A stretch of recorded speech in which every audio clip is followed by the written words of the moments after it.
Russian President Vladimir Putin has said he does not reject the idea of peace talks on Ukraine. Speaking after meeting African leaders in St Petersburg, he said African and Chinese initiatives could serve as a basis for finding peace. But Mr Putin also said there could be no ceasefire while the Ukrainian army was on the offensive. In the hours after he spoke, Russia said a Ukrainian drone attack on Moscow had damaged 2 office blocks. Flights were briefly suspended from Vnukovo Airport, southwest of the city center, and 1 person was injured, Russia's state news agency Tass reported.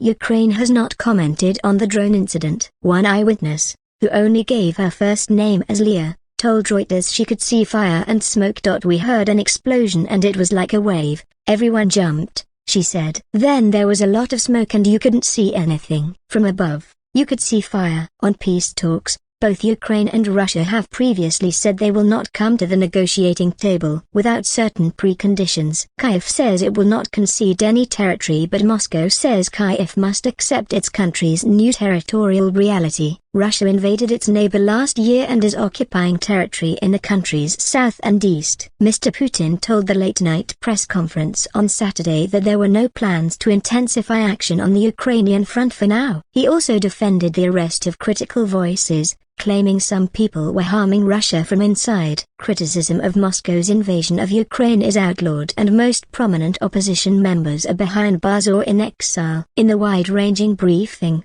the Russian president also told reporters that Moscow carried out some preventive strikes after an explosion on a Crimean bridge earlier this month.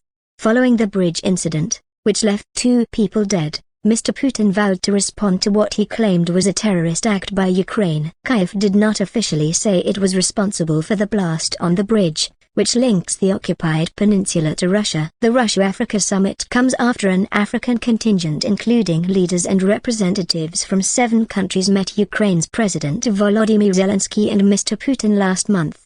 President Zelensky has in recent days been visiting Ukrainian special forces near Bakhmut, the city where some of the fiercest fighting of the war has been taking place.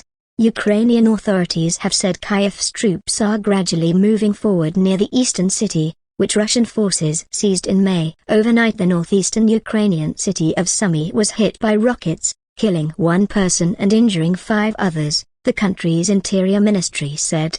The ministry said on Telegram that a Russian missile hit an educational institution on Saturday evening. The BBC has not verified this information. Elsewhere, 2 people were killed and another was injured after a missile hit an open area in the southern Ukrainian city of Zaporizhzhia on Saturday, an official said. Anatoly Kurtov, secretary of the city council, said the blast wave caused by the enemy missile blew out apartment windows and damaged an educational institution and supermarket.